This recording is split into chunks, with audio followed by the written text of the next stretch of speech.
Hi, welcome to Unity Spiritual Center of Lansing. I'm Reverend Sharon Ketchum, and I welcome you to this week's spiritual experience.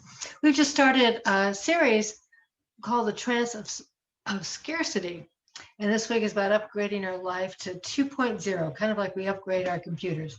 We're going to start out, though, with a favorite song that we used to sing when we were meeting in person. It's one of my favorites, and the words are on the video here. So I hope you'll sing along at home wherever you are and just really allow these words to ring true for you. This beautiful autumn day.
Now, that is a good way to start the day by affirming that we love ourselves well, just the way we are. Well, last week we talked about life in the circle, that we all want to belong, and sometimes we feel like we're outside of the circle. And this is this is the circle we want to be part of, the cycle of abundance. Abundance in that sense of being in the flow, that freedom of love and gratitude, just that fullness of life. And all we really need to do to get in the circle, we don't have to be approved by anybody or pass any test. We simply need to give our consent, really own it, that this is where we belong. We were meant to be in the fullness of life. So that was last week. We're going to take a little step from that going forward. I want to ask you where you are right now. What thoughts are going through your head? You know, there's like white noise thoughts. So we can kind of see the thoughts that we're thinking. Behind that, there's other stories going on. And there are thoughts that we maintain, that we even sustain, and sometimes entertain us, and sometimes not so much, these little stories that we have going on. And some of those stories might be little white noises that say, I'm not enough. Oh, there's never enough to go around. Oh, it's so hard. Nothing comes easy. Oh, that'll never work. Whatever those undermining stories we have that might be going through our mind. Well, Richard Bach, remember him with Jonathan Livingston Seagull? He said, argue for your limitations, and they are yours. And sometimes we do argue for our limitations. And when we're living in those limitations, these stories that we made up, that is living in that trance of scarcity. Here's a description of a trance of scarcity. The unexamined predisposition that lack, struggle, and separation are our defining reality. The unexamined, so we're not even thinking about this, we're just accepting it, predisposition, that's our beginning story, that lack, struggle, and separation are our defining reality, that this is life, this is what it's about. Have you ever seen a hypnotist do a stage show, and they'll bring some people up from the audience and they hypnotize them, and they do things they would never do if they weren't hypnotized. They may get up there and, you know, squawk like a chicken or do some kind of a funny thing, because they are in a trance. They are in an altered reality, not the truth of their being. They are not a chicken just because they were told they were. No, they are who they are, but they're acting in a way that's not true to their nature. It's the same way with us. When we are operating from that trance of scarcity, that this is a world where we need to suffer, where there's a lack of whatever it is that we think we need at the moment, that we're seeing this as lacking and unattainable. This is the struggle, and it's something that we have in many ways made up. We have created. Ralph Waldo Emerson said that people can only see what they are prepared to see. And if our mind has it that this is a world that is against us, this is an unfriendly universe, we will collect evidence to support that story. But if we can see it as a loving universe, of a universe of possibilities, then we will see those things that are happening in our world that will support that story in our life. You know, it's been said that the world is made up of stories, not atoms. And it really is true when you think about it. Our world is made up of stories. It's not about the matter, the atoms. It's about the stories that we tell ourselves and that we tell each other.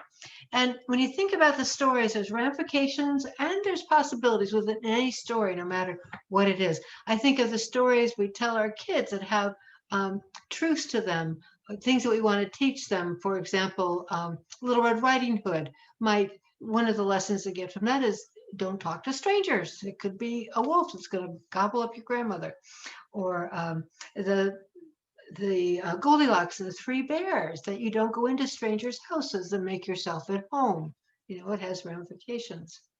So the stories that we have, some of them have been passed down for generations. Some of them have been passed down for centuries. It's just like within our culture. And it's not something necessarily that we've totally made up, but it may be something that we have totally adopted. And I want to share this with you. This is a scientific study. They have found out that when we are operating under fear and anxiety, it limits our upper brain function, that higher intelligence. It limits how we can function to cope with the very things that we think we're fearful of or having anxiety about. So consider our world right now, where the whole world is in some degree of fear and anxiety over a pandemic. So knowing that we're all functioning a little less than optimal, if you will. But that's not the only thing that creates our stories. We have a culture that goes back centuries. In the 1700s, when Newton and Descartes were really bringing about science, and all of a sudden we had a new way of thinking that matter and spirit are separate. Before, science and religion were one, but now there's a separate thing that started happening. And the story came that the mind was what really mattered. So we started maybe shutting down to all of our feelings. Kind of, we all have that intuitive thing within our system. We know when things are true. We know when things are right for us. We know when things have that extra little spark. We just feel it. We feel it in the gut. We feel it in our heart. We feel it sometimes on our face. There's just a smile that comes on because we know that we're on track. But things started changing in the 1700s. And then if you think about the United States, the people that founded us were some interesting religions, the Calvinists and the Puritans. And they had an underlying story that humans were essentially flawed, that we were broken. So, boy, when we have that underlined, it's no wonder we sometimes think that we're not worthy. Who, us? Us that are broken and flawed? How could we possibly step into goodness? How could we step into that circle of gratitude? And then today, with capitalism being such a strong force within our culture, capitalism has this way of telling us that there's winners and losers. There's not enough for everyone.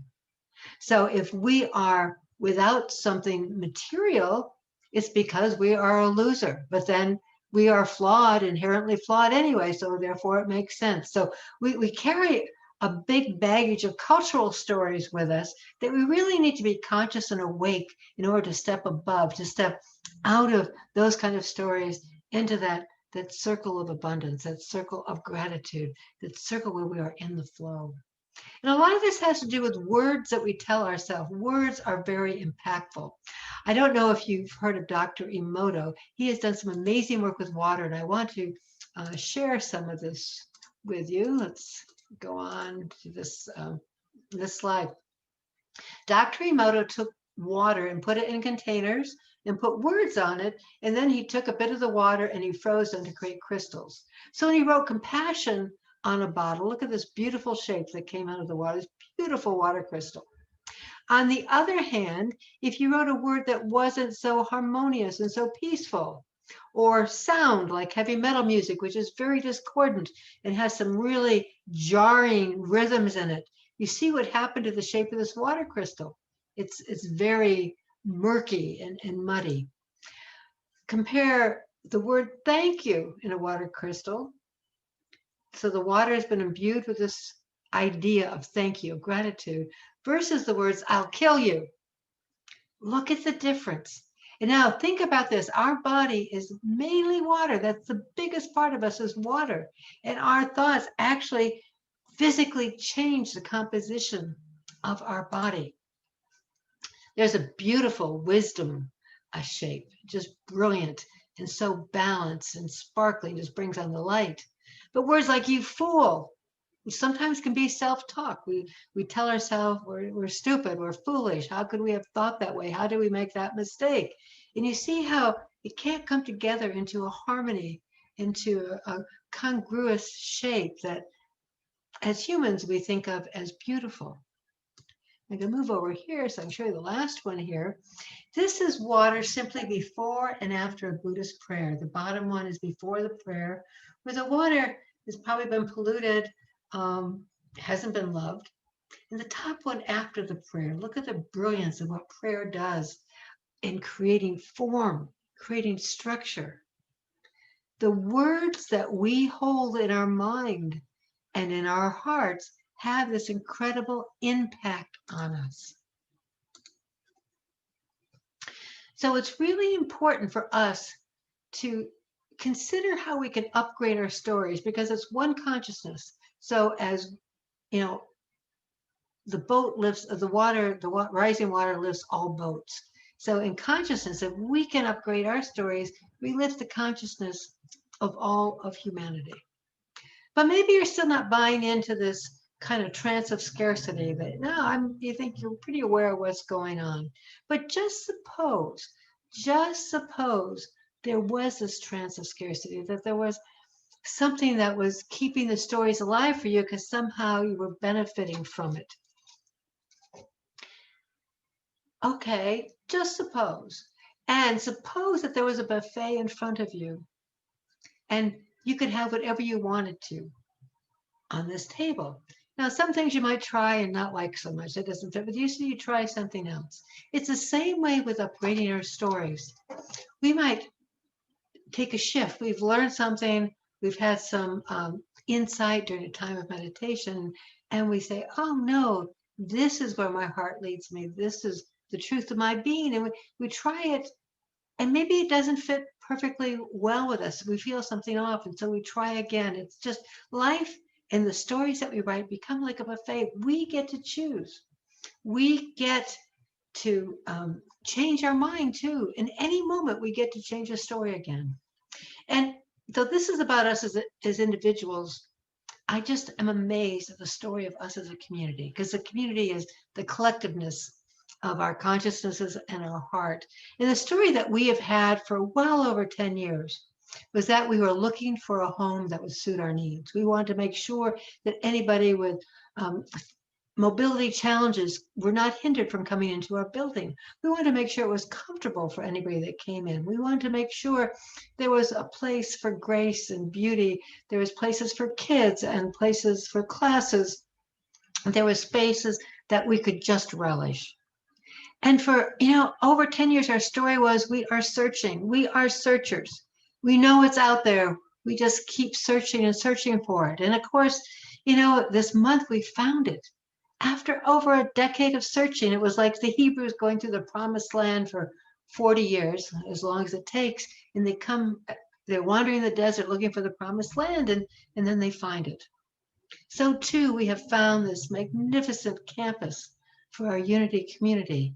And it's an amazing story that everybody that I've talked to that has been there has been filled with possibilities. This is a campus that is in that circle of possibilities. There's a deep sense of gratitude, of awe and wonder. There's a sense of being in the flow.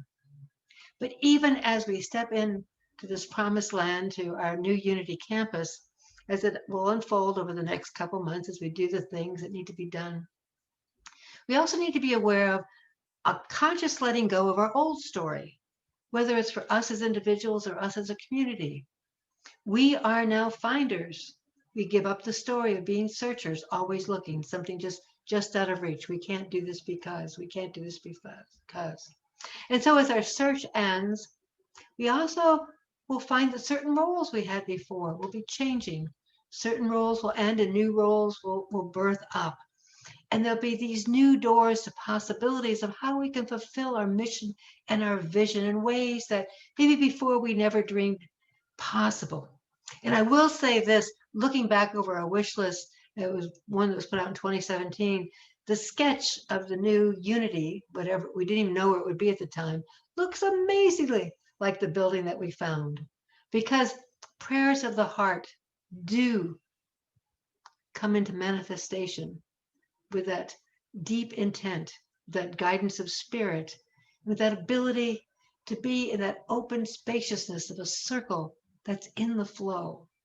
Sometimes that flow goes over some rocky spaces. Sometimes there's some really big boulders we need to overcome, whether it's as a community or as our individual life. But if we're non-resistant to it, we end up at that right and perfect place. Kind of like the right boots for the right terrain. Things change in life. Maybe to give you an idea of changing the shifting story to take an individual story, there was this woman who, as a child, every time she did something, it seemed that she didn't do it well enough. And her father and her older brothers would criticize her. So the tools that she took on was to kind of become invisible, to shrink back, because if she was visible, they might see her doing something else wrong. And again, she'd be ridiculed. Well, as children do, she grew up and she became an adult and she had a family of her own. And when she was planning a social gathering, she would ask her family to help her and then consistently yell at them that they weren't doing it right. She had to have everything perfect according to her perfect. Now, at the end of this social event, everybody had a good time except her family. And she came to realize that she was being a real bully. She was being a real control freak, that everything had to be so perfect according to the script in her mind. She started to work on what her story was. Why? I mean, these were people she loved. It was her husband and her children. She did not want to cause them suffering, to make them feel bullied, but she couldn't help herself until she started looking at the story she was carrying and what she had used to cope as a child of becoming invisible, and as an adult becoming a bully. She wanted to find a way to be beyond criticism. She wanted to find a way to appear flawless to anybody that was around her so she would not be criticized, so she would not feel less than. I opened one of those promise candies from Dove, and it said, "Your vibe is your tribe." And so we all want to fit into our tribe. We want to belong. So we pick up coping skills. Sometimes they're more successful than others to be part of that tribe. So what she realized that she needed to rewrite her story. She needed to come up with a belief system that was more in line with her values of love and harmony. So she started writing the story, understanding that she belongs just as she belongs, that the universe is not out to get her. The universe is a friendly place here to support her, that God is thrilled with her just as she is. Just like the song said, loving ourselves just as we are. God loves us just as we are. That her actions are inspired, not done out of fear that somebody might see a flaw, but they're inspired as something of loving grace in the things that she does. And that whatever she needs to do, she is guided to do it at that right and perfect time. And the great thing about, as we rewrite our story, recognizing where we have created these chains of limitation, we don't have to figure out where they came from when we picked it up. Because really that's the past. And if we try to fix the past, well, we're into the realm of impossibilities, kind of, the twilight zone there. Because the past is gone. It's not about fixing the past. It's about understanding that we are meant to live in the flow of abundance, where there is plenty of love. There is plenty of support, plenty of connection. And to understand that whenever we feel fear or anxiety, we constrict the flow like you would take a garden hose and twist it. All of a sudden, that water that was flowing freely stops. Fear and anxiety chokes the goodness out of our life. A contraction itself contracts pull your chest in. You can't take a breath. You can't take a full breath when you're contracted like that. No, we were meant to live a life that is full and free. Just check your breath, that you're feeling fully and freely with that breath, that you're not holding anything back. So as we look at the work of Dr. Emoto, knowing our words impacts everything, actually change the nature of our physical body, we want to choose words that are lavish, that are what might be called wholehearted. Wholehearted. It's about living a life where, yeah, we're going to take risks. It's okay if we make a mistake. It's okay if we fall down, we can get up again. It's about learning to laugh at ourselves. We have plenty of material to laugh at ourselves about. It's about savoring each moment. It's about living a life that is juicy, a life that is messy, but a life that's alive, that kind of, there's just a flow and movement with it. As opposed to those old stories, those white noise that we carry around with us that limit us, are stingy words, constricted words. They constrain, they conflict us. It's about not letting ourselves dream, because who knows where a dream could take us, holding on to old guilt and shame. The past is gone. We need to get over it, let it go. Another thing, like always seeing what's missing. Instead of being grateful for what we have here right now, be concerned about what is missing in our life. And it's a kind of life where you find yourself saying over and over again, I couldn't, I shouldn't, I can't, all those limiting kind of words. And this is very much how we do prayer and unity. We use denials and affirmations. And denials is not saying the story never happened. It is not saying the story is not even true. It is saying that the story has no power over us right now in this moment. The story has reached an end. We have this blank page for this new beginning. So we recognize that there is no power in the past effective in this present moment. And an affirmation is about choosing the truth, choosing those words for those crystalline structures in our consciousness and our heart that we want to create. The elders of the Hopi Nation in Arizona say, banish the word struggle from your attitude and your vocabulary. Banish the word struggle from your actions and vocabulary. When we do affirmations, we want words that are in the flow. And I remember when one of the times that I made this change, I don't think it's a one-time thing. We keep finding other stories back there. But I really got it and began affirming, I have learned all I need to learn through pain and suffering. I'm still going to learn. I still want to grow, but I don't have to do it through pain and suffering. I can do it so many other ways, not through pain and suffering. I'm going to write a new story on that. And this is true whether we are a community of many people or each of us as individuals. I'm reminded of the song Amazing Grace, the line that says, I was lost and now I'm found. I was blind, yet now I see. Each of us have gone through times in our life as individuals and as a community where we have felt lost, that we have been wandering in that desert looking for the promised land. But now we can see. Now we see it. Before it seemed like we were in the darkness, now we have the light.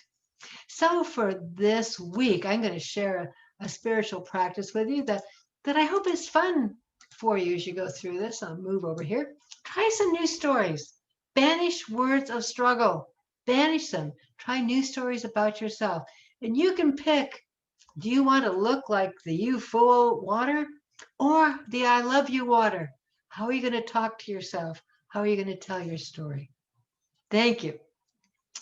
Okay, well, this is time for our gratitude celebration. And I know that whatever has happened to you this week, there have been moments of just thrilling joy. Maybe it's that red autumn tree that you see down the street. Maybe it's incredible sunsets this week. There's just been some beautiful sunsets out there.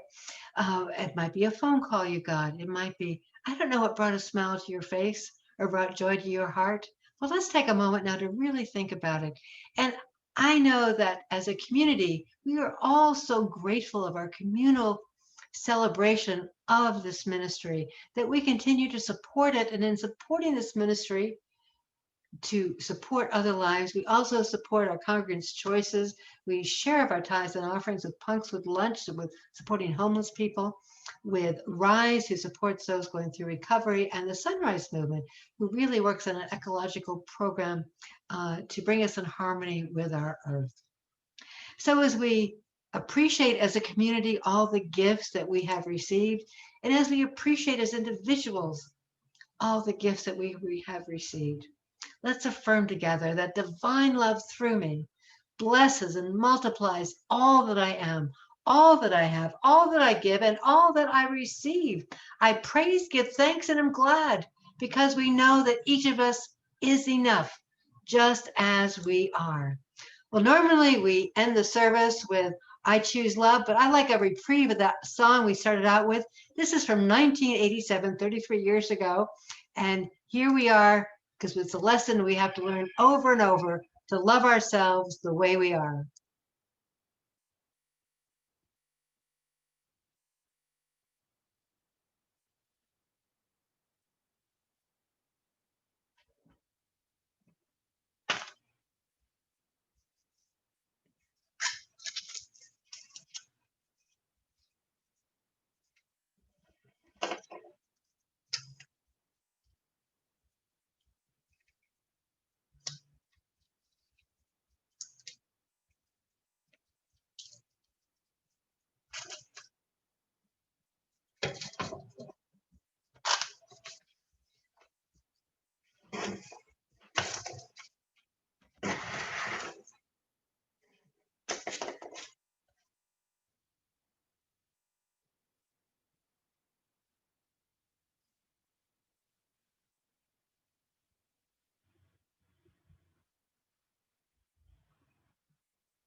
That was great.